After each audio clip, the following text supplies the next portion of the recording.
আসসালামু আলাইকুম রহমতুল্লাহি ওবারাকাত। কেমন আছেন বন্ধুরা? অবশ্যই ভালো আছেন। তো আজকে যে বিষয় নিয়ে আপনাদের সামনে হাজির হয়েছি, বিষয়টা হলো জিন ও জাদুতে যারা আক্রান্ত, যারা দীর্ঘদিন ধরে জিন ও জাদুতে আক্রান্ত, চিকিৎসা করতে করতে দেওয়ালের সাথে পিঠ লেগে গেছে, যাওয়ার মতো আর কোনো রাস্তা নাই, তাদের জন্য এই আমলটা। এমনকি জিন চালান করতে করতে আপনাকে নিঃস্ব করে দিয়েছে, অনেক কবিরাজকে অনেক টাকা দিয়েছেন, এমনকি অনেক মোদাব্বেরকে অনেক চিকিৎসা নিয়েছেন, ভালো কোনো ফল পান নাই। জিন একটা বন্দি করলে আরেকটা আসতে থাকে, এমনকি চিকিৎসা করলে বারবার ক্ষতি করতেই থাকে।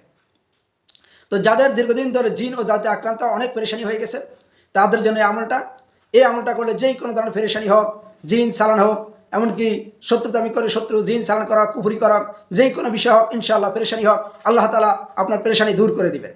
শুধু মৃত্যু ছাড়া সমস্ত রোগের ঔষধ। শুধু মৃত্যু আপনাকে বাঁচাতে পারবে না, মৃত্যু আসলে অবশ্যই মৃত্যু হয়ে যাবে। এই ছাড়া যদি মৃত্যু ছাড়া সমস্ত রোগের ঔষধ এই আমলটা। যদি আমলটা করতে পারেন, ইনশাআল্লাহ আল্লাহ তাআলা চাইতো আপনার কোনো জিন, কোনো জাদু, কোনো মানুষের ক্ষতি, কিছু কেউ কোনো ক্ষতি করতে পারবে না।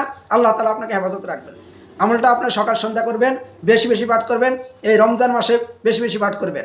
দেখবেন যে আল্লাহ তাআলা চাইতো যেই চিকিৎসা করে আপনি ভালো ফল পান নাই, এই আমল করে আপনি অতি ভালো ফল পাবেন, এমনকি আপনি এই এমন আশ্চর্য নজির দেখতে পারবেন। তা আমলটা কি? আমলটা হলো, যেই কেউ করতে পারেন, আমলটা অনেক সহজ। আমলটা হলো লা হাওলা ওয়ালা কুওয়াতা ইল্লা বিল্লাহিল আলিয়্যিল আযীম। অথবা এই কুদরত বললে চলবে, লা হাওলা ওয়ালা কুওয়াতা ইল্লা বিল্লাহ, লা হাওলা ওয়ালা কুওয়াতা ইল্লা বিল্লাহ, লা হাওলা ওয়ালা কুওয়াতা ইল্লা বিল্লাহ। এই আমলটা বেশি বেশি পাঠ করবেন, আল্লাহ তাআলার কাছে বলবেন, বলে দেখবেন যে ইনশাআল্লাহ যেই কোনো ধরনের চালান জিন অথবা নিজ থেকে আসক, যেই কোনো কারণে হোক না কেন, ইনশাআল্লাহ আল্লাহ তাআলা আপনাকে পরিপূর্ণ সুস্থ দান করবেন। আপনি দৃঢ় বিশ্বাসে যদি করতে পারেন, তাহলে সমস্ত বিপদ আপদ থেকে আল্লাহ তাআলা আপনাকে হেফাজত রাখবেন। তো রমজানে সবাই ভালো থাকবেন, এমনকি আমার জন্য দোয়া করবেন, আপনাদের জন্য দোয়া রইল। আসসালামু আলাইকুম ওয়া রাহমাতুল্লাহি ওয়া বারাকাতুহু।